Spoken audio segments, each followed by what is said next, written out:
Hi everyone, welcome to yet another episode of Bakuya Tuogere.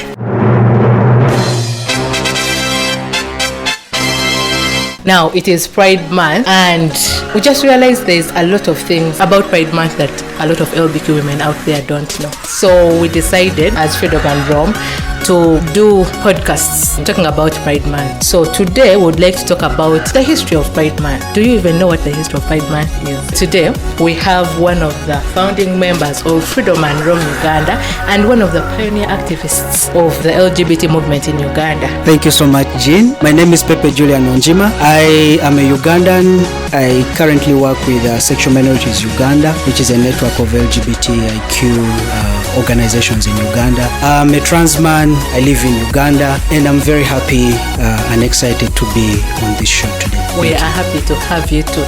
So, Pepe, what is LGBT Pride Month? Pride in itself really began as a riot in 1969. It was June. From the history that I have read, from the history that I have experienced with activists in the US and globally, the story of Pride begins with a night at a bar where mostly drag queens. These days there's a differentiation of drag queens, trans people, and so on. So drag queens and gay men and lesbian women used to go to a bar in Stonewall, and it used to be a place because they were not giving liquor licenses or alcohol licenses to bars that serve queer people. The police would raid the bar all the time. But on this particular day, 28th June 1969, and the leaders we remember from that time, Marsha P. Johnson, who is self-identified drag queen, Sylvia Rivera, Stormy de la Vere, I think, and Major Griffin Gracie. So Stonewall Inn was sort of a safety haven for homeless youth, LGBT identifying youth at the time, and because they had no liquor license to operate a bar, because it was illegal to sell alcohol to gay people, so there were constant riots. On 28th June 1969, that's when the police came and they were not ready for what happened, and the patrons of the bar, they were fed up with them coming to extort money from them, blackmail them for money, but also for sex, and yet they constantly oppressing them, sort of removing their safety haven from them. This is very interesting. When you talk about the fact that they were done with the police's shit, we want to know how massive it was, like how tired and how done were they, and what was the impact of those marches to the rest of the LGBT people in the world. Oh my God, I'm even feeling goosebumps. I've watched some of the footage of those riots. So the bar would accommodate, quite a number of people, and on that particular day, when people are now done, when the queer people there were done, they were like fighting back, pushing the police vehicles, calling for help from onlookers who were seeing what the police was doing, and that very night was not the end of things happening. The riots went on for days. So it started with just like a few 20s, 50s, to growing into thousands of people, just saying, police violating or oppressing people who just want to live their lives was illegal. So basically the community took power and said, today we are going to be proud. Whether we die for it, whether we shed blood for it, we are going to do that. But today is the day when we say enough is enough. So I realized the marches were there, but not all marches become a thing. So who made Pride a thing so that it is celebrated every year? I'll keep saying this, that the riot was sparked off on 28th June, right? So ideally someone would say, oh, that should be the main day that we celebrate Pride or we celebrate LGBTIQ persons. But the riots went on for days, and it basically sparked a liberation movement for sexual orientation and gender identity. And part of it meant that they have to meet, their political heads, they have to meet their mayors, they have to meet, companies, businesses, to say, basically people who are working came out. They were like, I'm queer, but I'm giving this to this company. So it sort of sparked that whole coming out and pride, people feeling proud of who they are, whether they were homeless or whatever, but that core thing about them had to be known. So I'm not very sure about who exactly, but my recollection is that President Bill Clinton signed and honored June when he was president. He declared like the whole of June. Of course, this took a lot of lobbying from LGBT activists for recognition. So instead of just taking one day to celebrate a massive community, a very flamboyant, very talented, very brilliant community, the month was declared. Of course, the president after Bill Clinton never honored, but already as a community, we were already celebrating. And then President Barack Obama, for his whole term, for all the 8 years, we celebrated Pride, like the whole month, from the first month to from the first day to the last day. Yeah, so it has remained like that. Yes, it sparked off like a small thing in America, but it has become a globally recognized theme for self-awareness, self-acceptance, and love. I agree. The effects have really been felt. Yes. So why is it called Pride? So it's Pride because the people then a lot of people were, hiding who they are while they were doing major work for the government, for corporations, for the health sector, for the hospitality sector, but they were not recognized. Who they were was always under wraps, which meant that they were living in shame and giving to the rest of the world in shame of who they were, meaning that their potential was not fully recognized by one, themselves, because they've suppressed it, two, by the rest of the people who actually really don't know who they are. So it was about, we are not living in shame anymore, we need to take pride in who we are. Wow, this information is rich. So how do we celebrate Pride?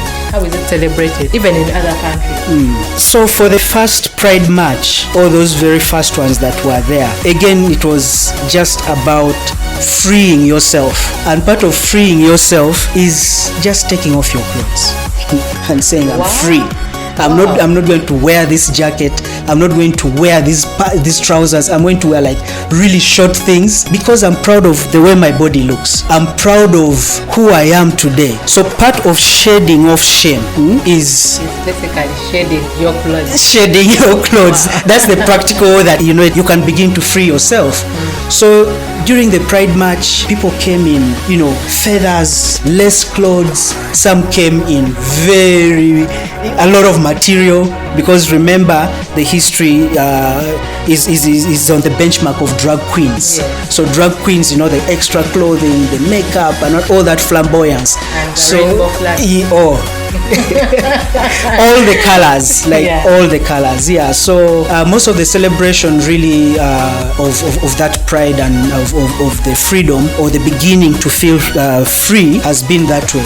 But along the way, of course, because violence hasn't ended anyway, so we spend the month creating awareness among allies, creating allies as well, speaking to younger activists, younger LGBTIQ persons, for them to know, it's okay to love, but there are also dangers in the way you love.